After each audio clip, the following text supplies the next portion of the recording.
Fala pessoal, dentro daquele projeto de 200 questões comentadas para a OAB, eu separei para vocês uma de atos processuais. Então a gente vai fazer a leitura do enunciado, dos itens e depois a gente vai responder. Tranquilo? Vamos lá!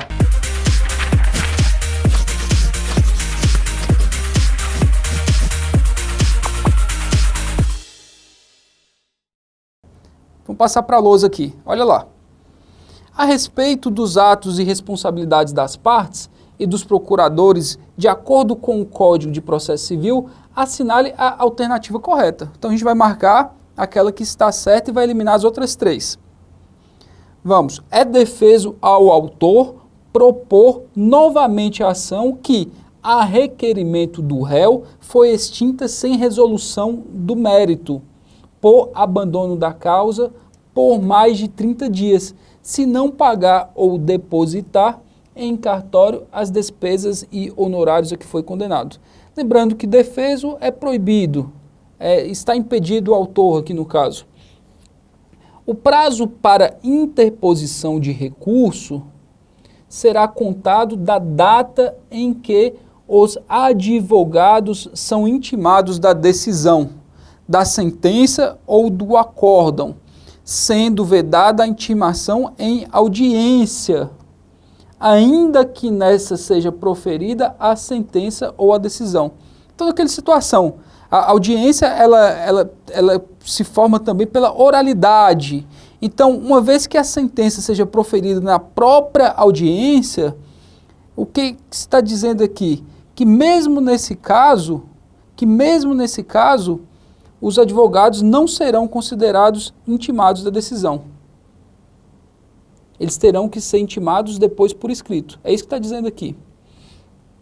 A arguição de incompetência absoluta de juízo deverá ser alegada em preliminar de contestação, sob pena de prorrogação de competência. Em sendo aquela declarada, somente os atos decisórios serão nulos. Então são duas coisas que estão dizendo aqui, que é importante a gente saber nessa letra C. Primeiro, que a arguição de incompetência absoluta, ela deve ser realizada em preliminar de contestação, sob pena de haver prorrogação. Vocês lembram daquele fenômeno da prorrogação?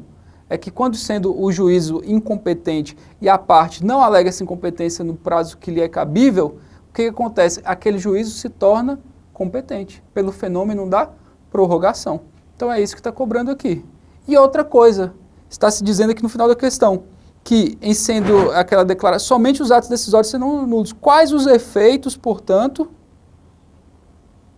de se reconhecer a incompetência absoluta? Os atos decisórios serão nulos de pleno direito desde já, desde aquele momento? É isso que está cobrando aqui também. A gente vai ver isso.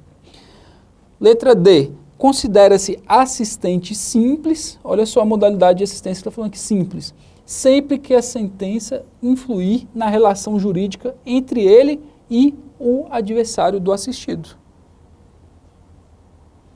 Que situação é aquela? É essa. Ó, o assistente que é um terceiro em relação ao processo, ele não está participando do processo, aí o momento que ele passa a integrar o processo, ele vai dar assistência, então o assistente ele assiste, ele vai dar a sua assistência, ele vai apoiar uma das partes, ou o autor ou o réu. Então, se ele está apoiando o réu, ele vai ser aquele terceiro que não participava antes do processo e passou a participar, ele é o quê? Assistente do réu.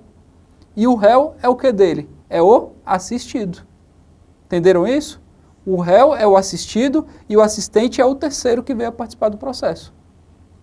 Aí o que está dizendo aqui é isso, que o assistente simples, ele é aquele que será alcançado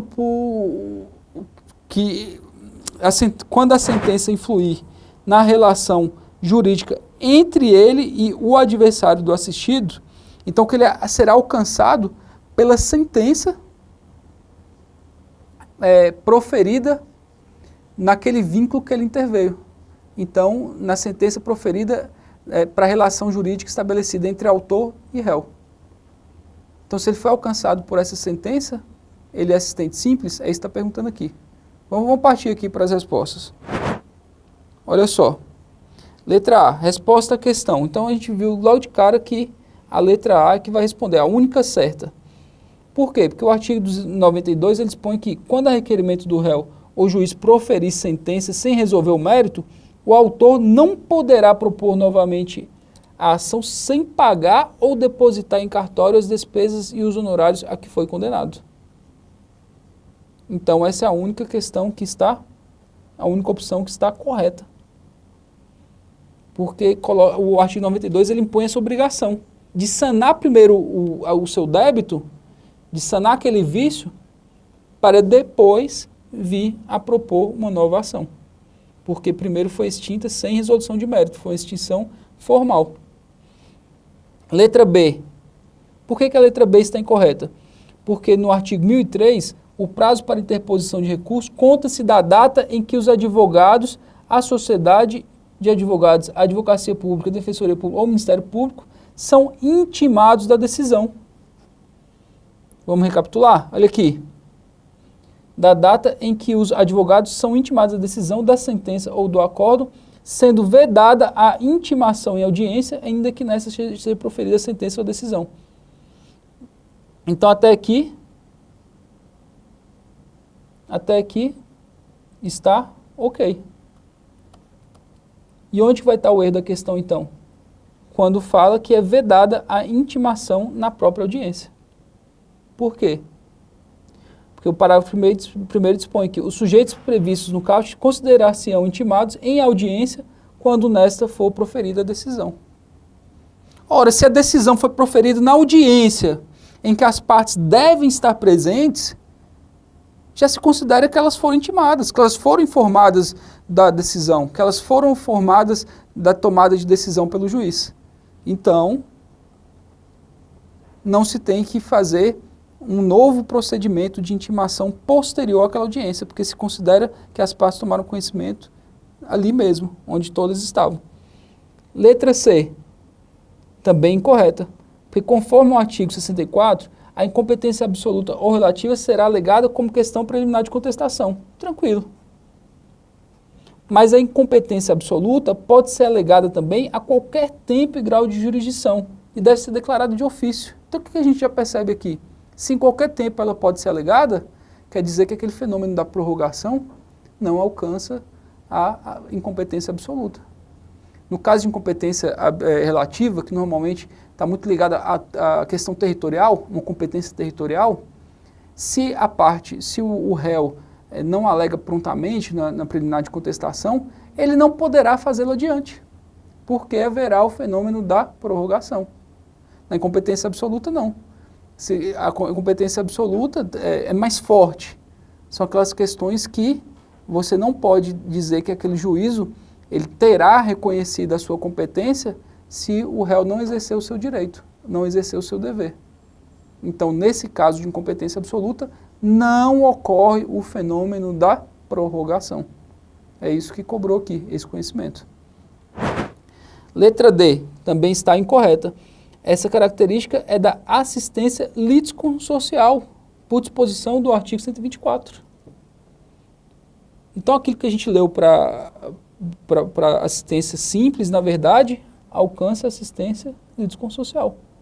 Então, considera-se litisconsorte da parte principal o assistente. Então, eu falei com vocês que o assistente, ele vem aqui numa relação que já está constituída entre autor e réu e ajuda um deles.